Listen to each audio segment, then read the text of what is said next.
बोलो सतगुरुदेव की जय हो।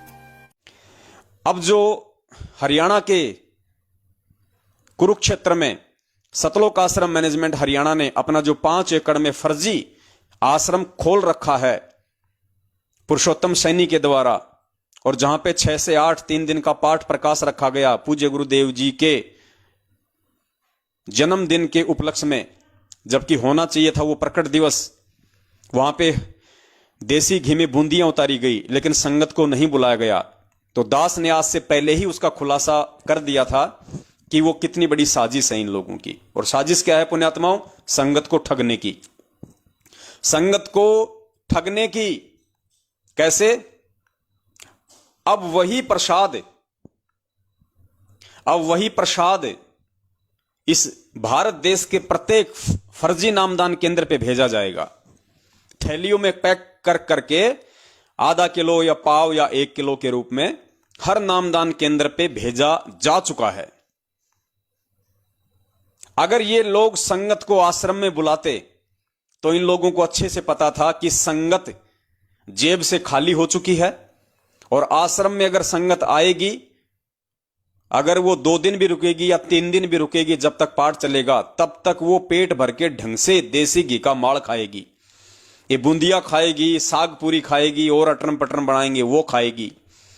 और 3 दिन में ये लोग जितना हमारा नुकसान कर देंगे खा खा के, जाते समय ये लोग उतना पैसा दे के नहीं जाने वाले, क्योंकि कुछ तो इनकी जेब खाली हो चुकी है, और कुछ इस पवन दास के वीडियो ने इन लोगों को इतना ज्ञान आधारी बना दिया है कि ये हमारे साथ में शरीर रूप से तो जुड़े हैं, लेकिन पैसा नहीं निकालते हैं, माया नहीं डालते हैं इन दान पेटियों में।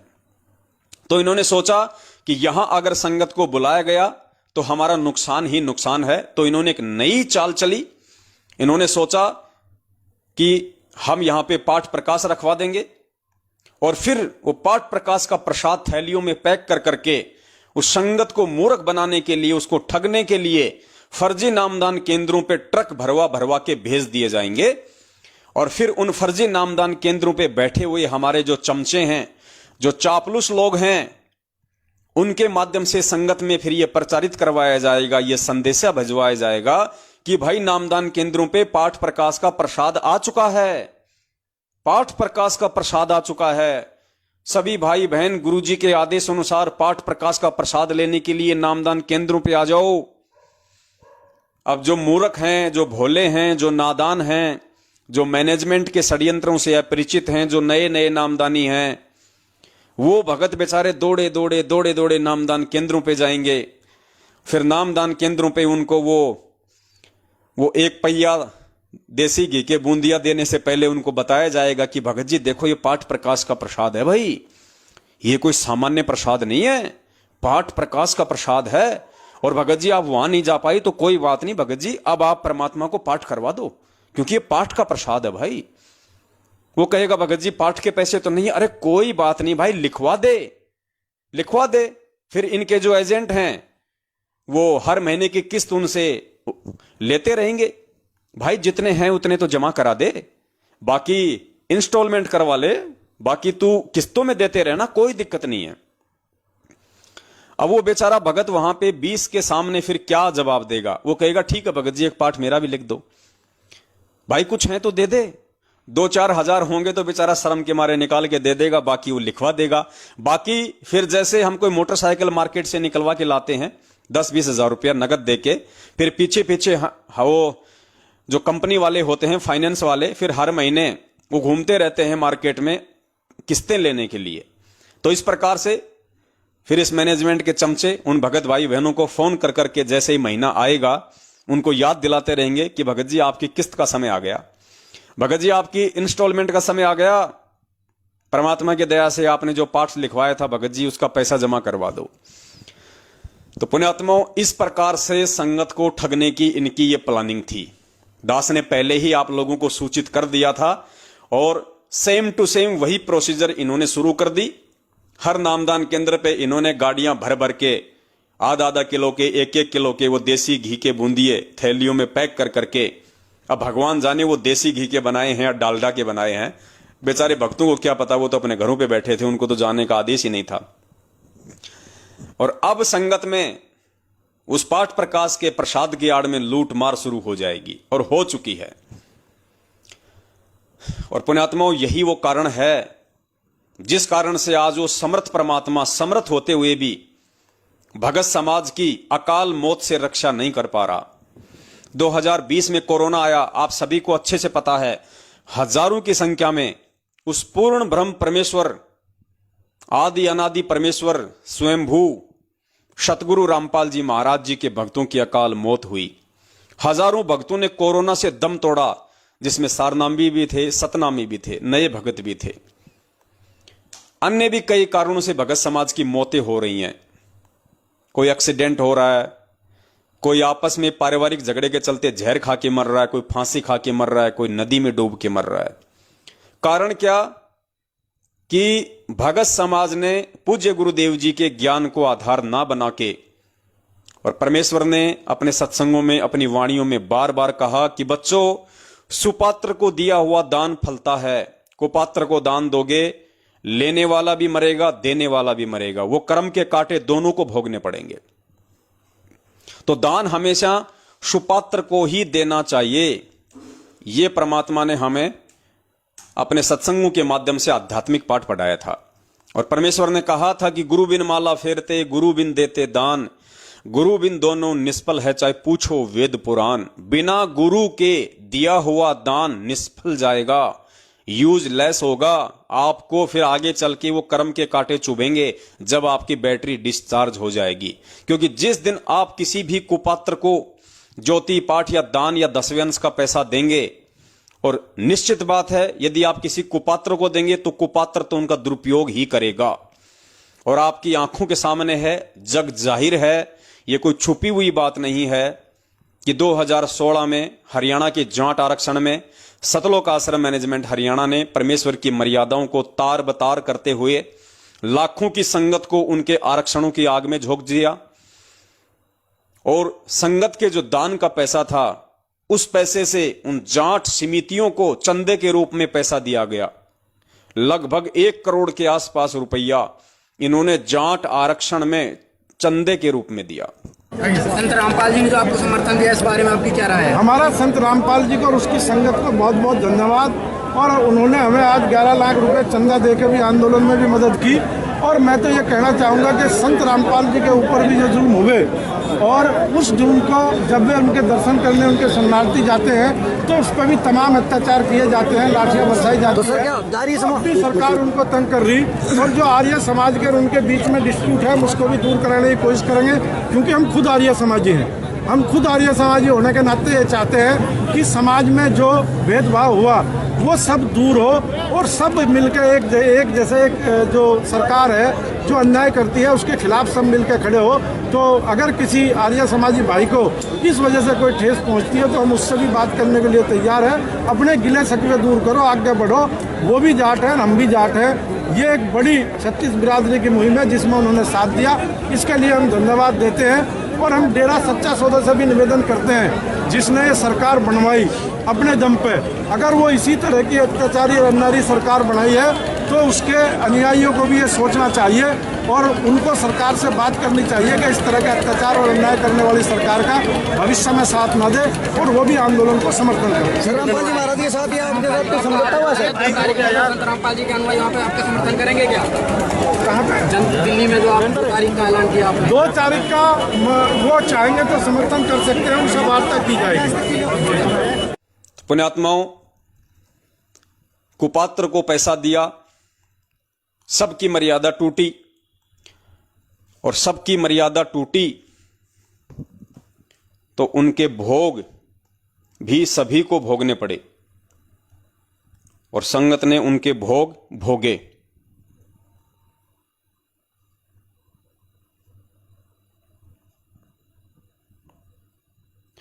हम लोगों ने उस समय भी संगत को काफी सचेत किया था कि भाई इनके चक्रों में मत आओ, ये आप लोगों से परमात्मा की मर्यादा तोड़वा रहे हैं। जो लोग समझ गए थे, जो मान गए थे,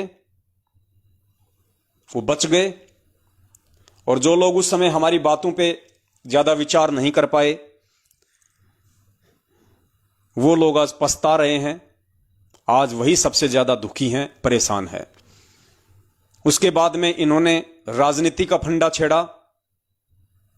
इस परमेश्वर के निर्मल मार्ग में, जहां राजनीति का कोई नामो निशान नहीं है, इस परमेश्वर के ऐसे निर्मल मार्ग में इन लोगों ने मनमुखी रूप से गुरुदेव की आड़ में, गुरुदेव को बीच में डाल के जबरन बेचारी भोली संगत से पहले तो कांग्रेस को वोट डलवाए, कांग्रेस का समर्थन करवाया।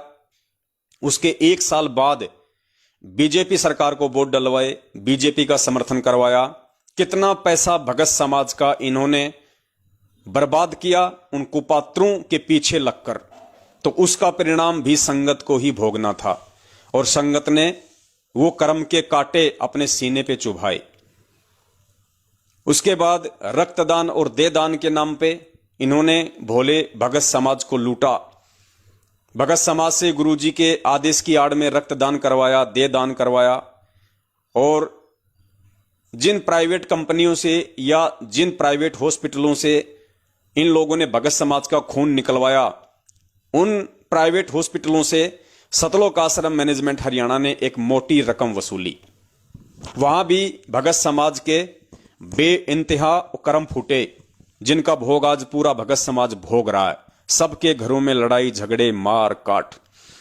अब पुण्यात्माओं, परमेश्वर ने हमें जो सत्संग सुनाए हैं, परमेश्वर ने हमें 27 साल से अपना जो विधान बताया, वो इसीलिए बताया कि बच्चों, आगामी समय में या ये भक्ति करते करते तुम कभी भी मार ना खा जाओ। क्योंकि मैं बताने वाला एक और समाज में तुमको भ्रमित करने वाले लाखों।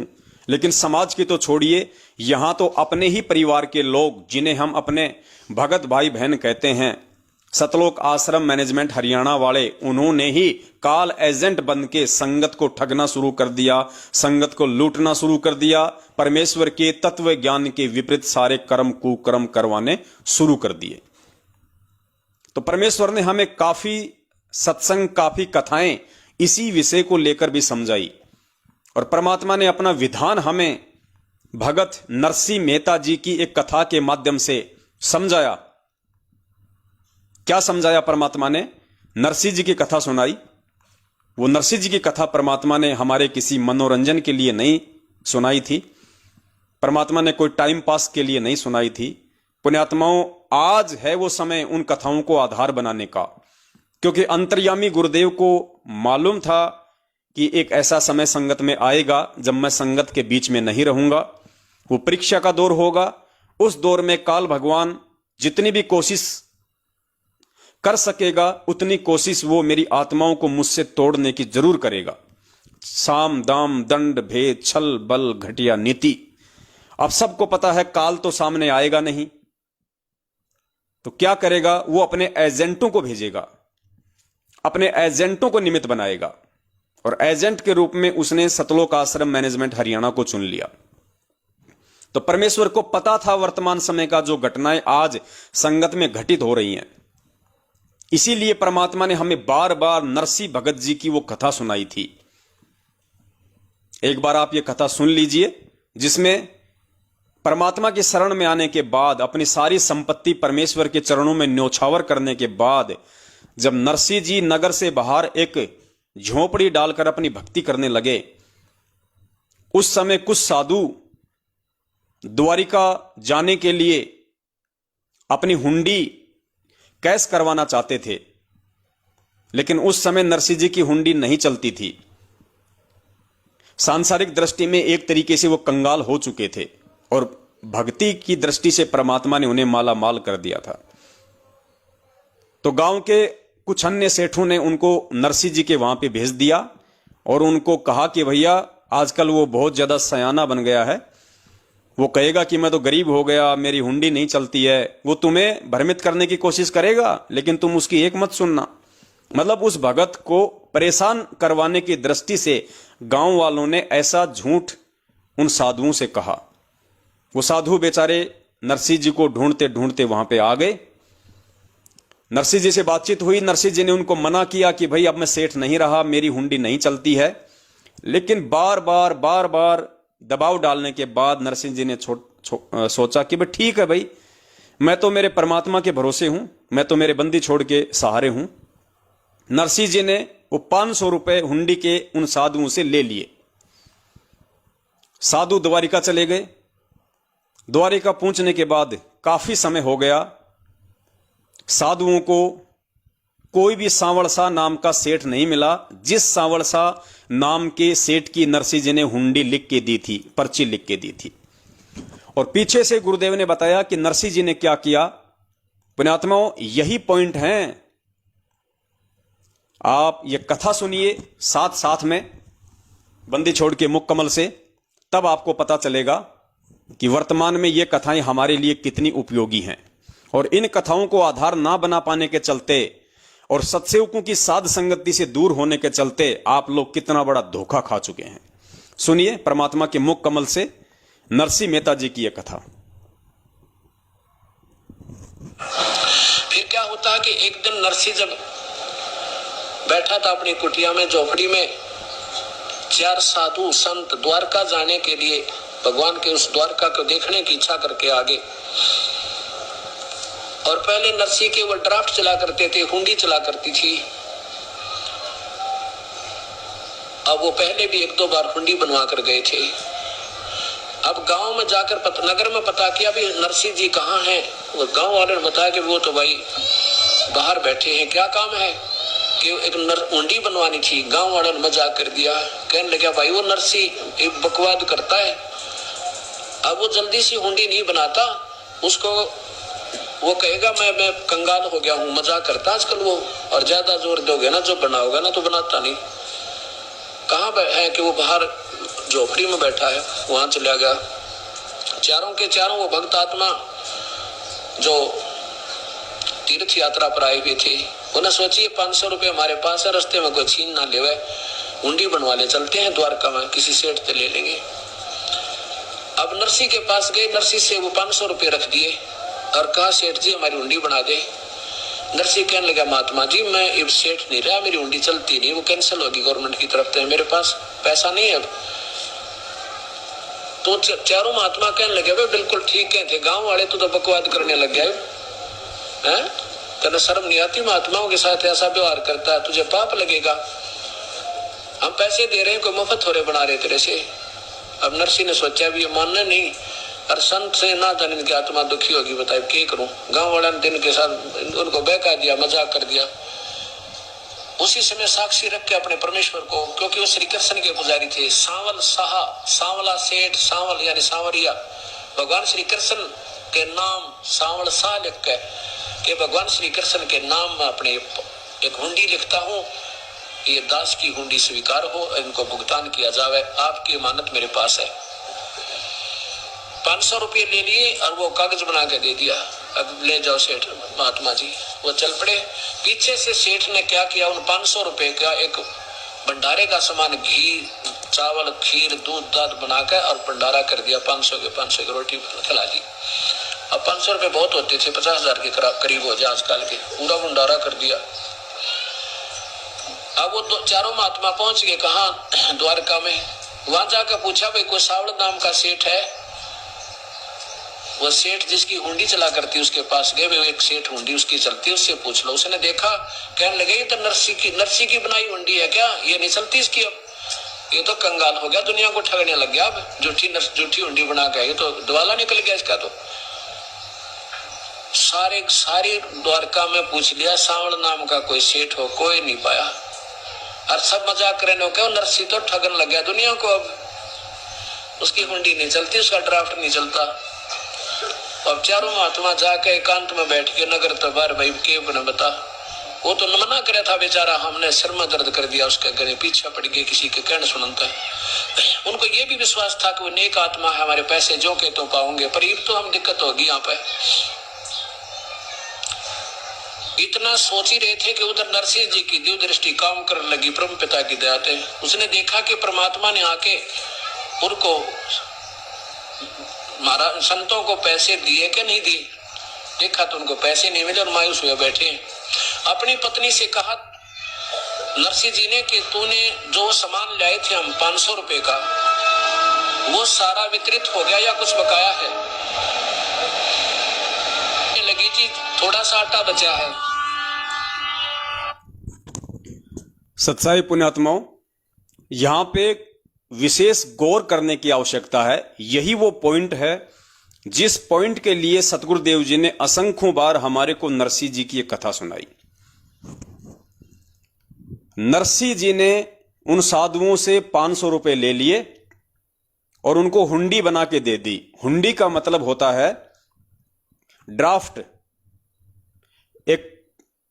एक कागज के ऊपर उन्होंने पेन से या जो भी था उस समय वो कलम वगैरह, उस कागज के ऊपर उन्होंने लिख दिया कि मैं नरसिंह और मैंने इन साधुओं से 500 रुपए यहां पे ले लिए हैं, और उन्होंने परमात्मा के नाम पे हुंडी बनाई, सांवल शाह सेठ के नाम पे। सांवल शाह सेठ का नाम लिख दिया कि महाराज जी आपने मुझे 500 रुपए दे दिए, अब आप ये पर्ची वहां ले जाओ द्वारिका में, और सांवल शाह नाम का आपको वहां पे सेठ मिलेगा, किसी से भी पूछ लेना, वो सेठ जी आपको वहां पे 500 रुपए नगद दे देंगे। साधु वहां पे चले गए, लेकिन उनको कहीं भी कोई सांवल शाह नाम का सेठ नहीं मिला। और पीछे से पुण्यात्माओं नरसिंह जी ने क्या किया, उनके 500 रुपयों का ऐसे की ऐसे राशन ले आया और 500 रुपए का भंडारा साधु संतों को करवा दिया। एक नया पैसा नहीं रखा नरसिंह जी ने, पूरे 500 रुपए का भंडारा करवा के लोगों को खिला दिया। पुण्यात्मा, विचार करने की यह बात है कि नरसिंह जैसी नेक आत्मा, परमेश्वर की विशेष प्यारी आत्मा, जितने पैसे उन्होंने भक्तों से लिए थे उनमें से एक नया पैसा उन्होंने अपने घर खर्च में यूज नहीं किया, अपनी निजी आवश्यकताओं में खर्च नहीं किया। पूरा का पूरा 500 रुपया नरसिंह जी ने भंडारा कर दिया। और नरसिंह कितनी नेक आत्मा थी, कितना दिल का साफ था, उसके बावजूद भी परमात्मा ने उन साधुओं को, उन साधकों को, उन भक्तों को जिन्होंने दान किया था, उनको कोई लाभ नहीं दिया, कोई राहत नहीं दी। नरसिंह जी ने अपनी दिव्य दृष्टि से देखा कि भाई परमात्मा ने 500 रुपया उनको कैश क्यों नहीं किया, मेरे से क्या त्रुटि हो गई। मैंने तो 500 के 500 रुपए एज इट इज भंडारे में लगा दिए, उस परमात्मा के नाम पे धार्मिक भंडारे में लगा दिए, धार्मिक यज्ञ में लगा दिए। मैंने तो एक पैसे का भी दुरुपयोग नहीं किया, फिर भी ऐसी क्या और त्रुटि रह गई कि परमेश्वर ने उस भंडारे के बदले उन भक्तों को 500 रुपए नहीं दिए, और वो बेचारे दुखी हो रहे हैं, वो परेशान हो रहे हैं। तो परमेश्वर ने नरसिंह जी के अंदर प्रेरणा की और अपनी धर्मपत्नी से पूछा कि भगवान, वो जो 500 रुपये का अपन सामान लाए थे भंडारे के लिए, क्या वो सारा भंडारे में लगा दिया? तो उनकी पत्नी ने कहा कि हां जी, पूरा का पूरा लगा दिया, कुछ बचा तो नहीं। तो उनकी धर्मपत्नी ने कहा कि जी और तो कुछ नहीं बचा, लेकिन जो सूखा आटा था, थोड़ा बहुत जो सूखा आटा माता बहनें निकाल लेती हैं रोटियां बेलने के लिए, पूरियां वगैरह बेलने के लिए, 100 ग्राम या 200 ग्राम होता है। उन्होंने कहा कि खाली वो सूखा आटा बचा हुआ है थोड़ा सा। पुण्यात्माओं, नरसिंह जी ने वो आटा जानबूझ के नहीं रखा था, वो अनजाने की गलती थी। नरसिंह जी का कोई प्रयोजन नहीं था कि वो सूखा आटा मैं रखूं या बाद में मैं अपने काम में ले लूं, ऐसा कुछ नहीं था, वो अनजाने की गलती थी। उसके बावजूद भी परमात्मा ने दान देने वाले भगत को दान का प्रतिफल नहीं दिया। तो नरसिंह जी ने कहा, रे भगवान, यही तो आंट अटक रही थी, अरे यही तो बात बिगड़ रही है। ये जो थोड़ा सा आटा जो बचा हुआ है, ये भी तो 500 रुपए के अंदर ही था। तो भगवान, जल्दी से जल्दी इसकी पानी पूनी लगा के इसकी चपाती बना और किसी साधु संतों को भोजन करवा, भंडारे में लगा। तो नरसिंह जी की पत्नी ने उसकी 4 चपाती बनाई, जो हम अन्नदेव की बड़ी आरती में रोज गाते हैं कि रोटी चार भारिया घाली, नरसी लाकी हुंडी झाली, सांवड़ सा सदा का साही, जाकी हुंडी तत्पर लही। जैसे ही नरसी जी ने अपनी पत्नी के द्वारा उस सूखे हुए आटे की पानी पूनी लगा के 4 चपाती बनवाई और साधुओं को 4 चपाती खिलाई, उसी समय परमात्मा ने तुरंत सांवड़ सा सेठ का रूप बना के और उन साधुओं को 500 रुपए बीच बाजार में सबके सामने गिनाए, यूं टका टक टका टक। सुनिए परमपिता परमेश्वर के मुख कमल से आगे। हमने सिर में दर्द कर दिया, उसके गले पीछे पड़ गई, किसी के कहने सुनता है। उनको ये भी विश्वास था कि वो नेक आत्मा है, हमारे पैसे जो के तो पाऊंगे, पर ये तो हम दिक्कत होगी यहाँ पे। इतना सोच ही रहे थे कि उधर नरसिंह जी की दिव्य दृष्टि काम करने लगी परम पिता की दया से। उसने देखा कि परमात्मा ने आके उनको महाराज संतों को पैसे दिए कि नहीं दिए।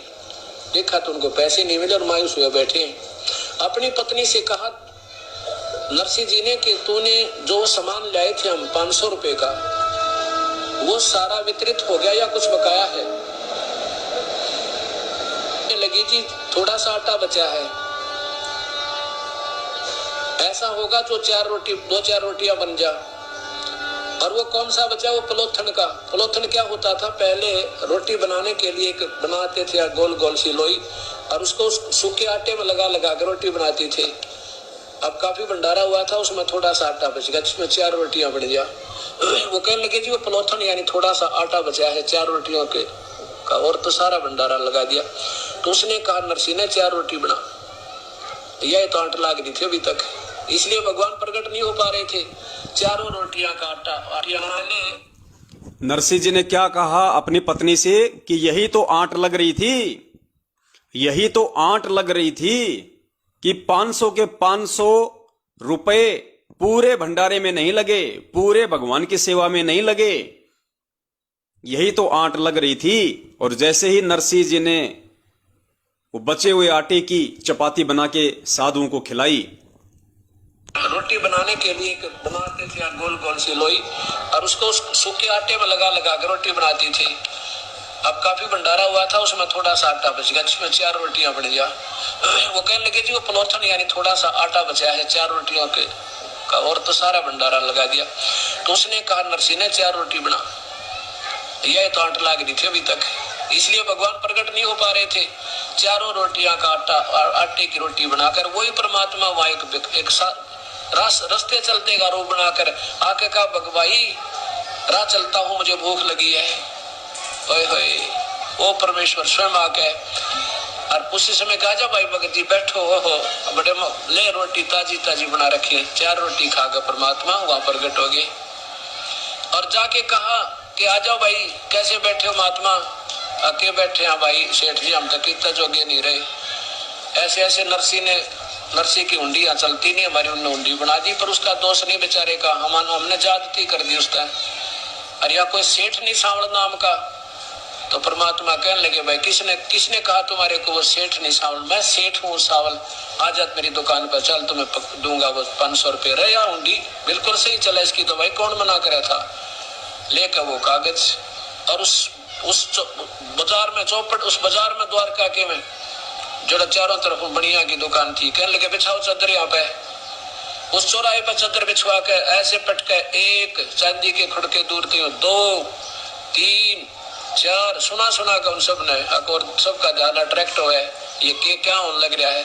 500 रुपए नए कते जैसे आज बनकर आए हो, 500 नोट चांदी के पटक दिए और कह दिया भाई मैं सावन सेठ हूँ, और कह देना उस नरसिंह को उसका दास हाजिर खड़ा पाओगा, चाहे लाख हुंडी दे दे। बोलो सतगुरुदेव की जय हो।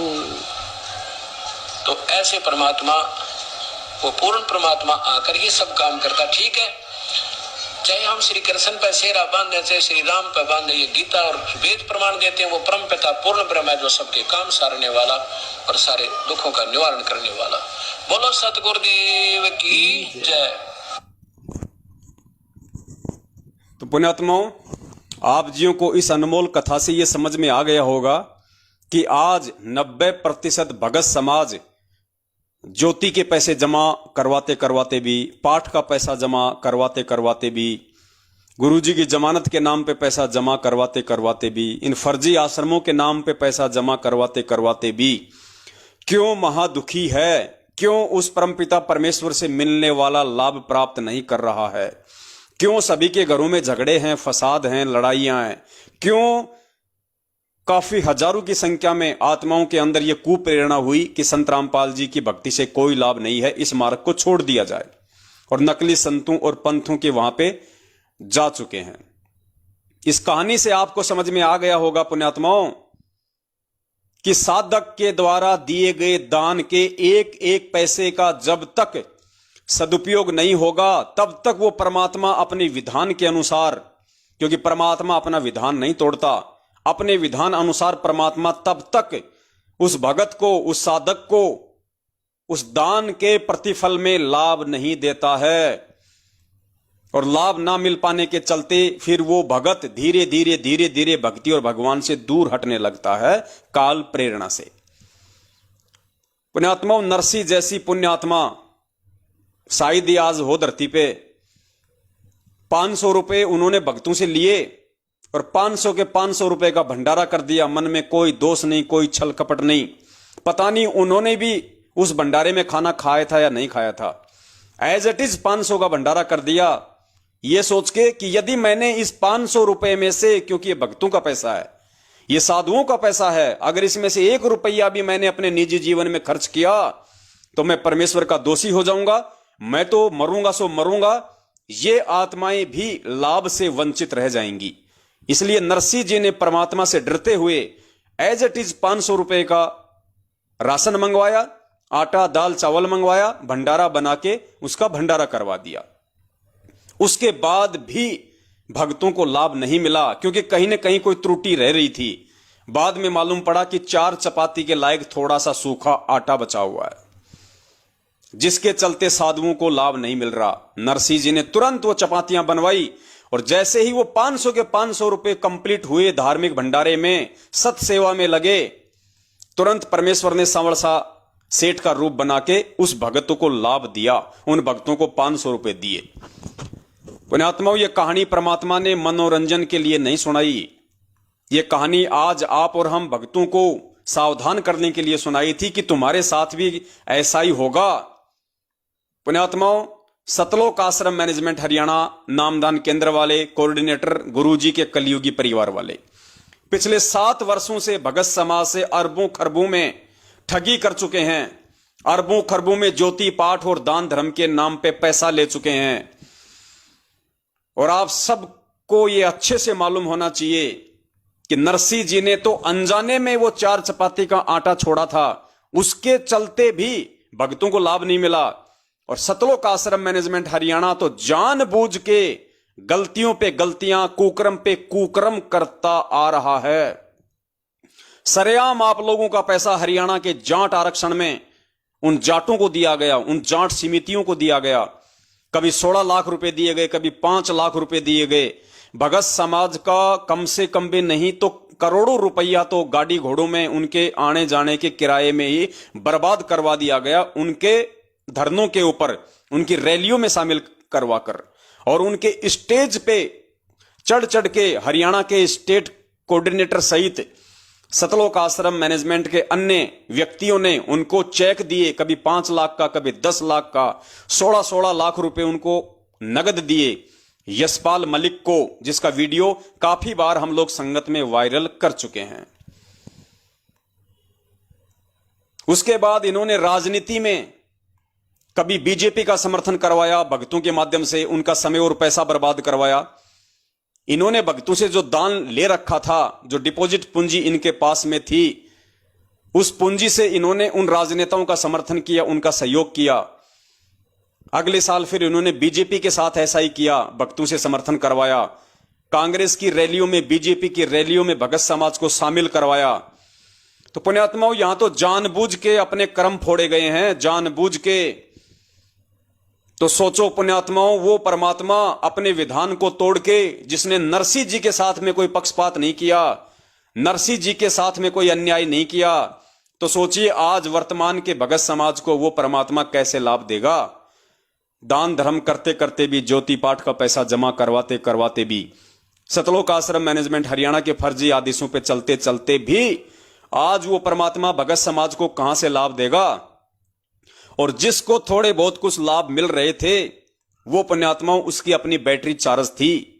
वर्तमान की भक्ति और वर्तमान के दान धर्म से उनको 1% भी लाभ नहीं। जो पैसा भगत समाज ने 7 साल से काल एजेंट सतलोक आश्रम मैनेजमेंट हरियाणा को दिया, उसके चलते तो भक्तों की अकाल मौतें हुई हैं। कोरोना से हजारों की संख्या में हमारे भगत भाई बहन मरे हैं। महाराष्ट्र से 2 बसें भर के आई थी, दास बार बार जिक्र करता है। 2 बसें भर के मिनी बसें महाराष्ट्र के लातूर जिले से हिसार की तारीख पे आ रही थी। सारे के सारे भगत थे। सुबह 4 बजे राजस्थान के नागौर में सड़क एक्सीडेंट हुआ। 13 भक्तों की ऑन द स्पॉट मौत हुई।